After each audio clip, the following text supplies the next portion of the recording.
no posting ebintu ebimu ku social media kitaka tovangayo ko kujjayo ddoboozi kutuuka okuba wayogera ku bya microphones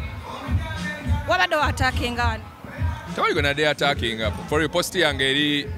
nga woogiraba engeri gye nagyogeddemu sinonera omuntu gwe nayogeddeko oba attackinze but I feel like nga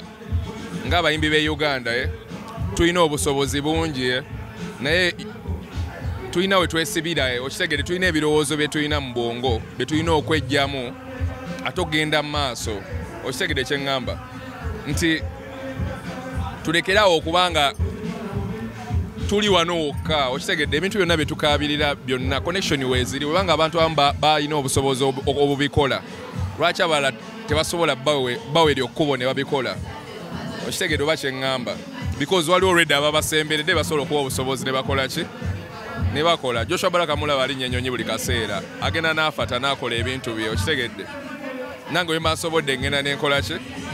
neefata we nsobola okitegedde nti kikimalamu nze amaanyi okubanga abantu abamu tuteekamu amaanyi okitegedde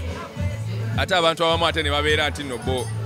social media ne baba za wansi mpulira nga like industry yaffe tugifudde comedy okitegedde essaawa zino kati wogenda ku social media ogenda kulaba just comedy you know we are musicians tulina kwogera na myoyo tulina kuyimbira abantu batumisinga okuba music okitegeera so me what I suggest like tuve mu comedy tukole music negomba ebiseera by'abakamillion ba radio ebatanga music bashiba baani ng'olaba music afuluma ebyo ebiseera biromu abimanyi wano kitegeera ti ebiseera ebyo senga tubikomyawo ate kati wayisewoko n'emyaka buli mwaka ogugenda wabeerawo kintu ekyo advancinga okitegedde ti ebintu ebimu bikyuse okuva ku mulembe ogwo tufunye obusobozi nti tulina social media etuyambye okuzimba ebintu ebimu okitegedde okwanguwa amangu nti ote oluyimba social media nekuyambako ddupooshinga okitegedde naye tulina okukolera awamu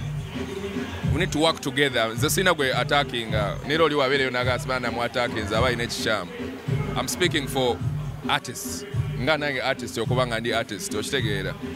nti tuve mu bino ebintu by'okuzimbira wano wakuzimbisa naye ofuza ofulumawo nga tewali akumanyi okitegeera kye ŋŋamba but it's because we don't want to expose ourselves mu bintu ebimu twesiba mu kantu kamuwe kati ffenna okitegeera kikyolaba ekibulamu ekyakunyiizizza ennyo siri munyiivu omanyi ze soogerayogera nawe okimanyi soogerayogera but ndaba this is a time for East Africa okitegeera oba kyeŋŋamba it's not even about Uganda naffe kusaidi yaffe ebisoboka singa tukolera wamu ne tuva mu bino ebintu by'okuteekawo obuntu ntosimanya bino biki bigenda kunona industry kati nze ekisinga n'okunnuma abayimbi abaddako omugigi oguddako kati nze kale ndi mugigi guno naye oguddako gwo tuguplaningedde tutya obanga ne guno guganya ogwaffe nga ffe abamu tusindika abamu tebasindika kati oguddako genda beera gutya okitegeera nawe ogenda kuba nga gutuddeawo nga tewali kiddako mukyala ali bulungi muzaladde ebyana ebizungu kyoga ndina muzungu gumanyi muzungu waali okomabeera naye eri mu bitundu by'ekiwaatu ali mu kunyumirwa bajja mubba abaana babba abazungu tasobola kumubba olina okwesiga omuntu n'omuleka n'akola ebibye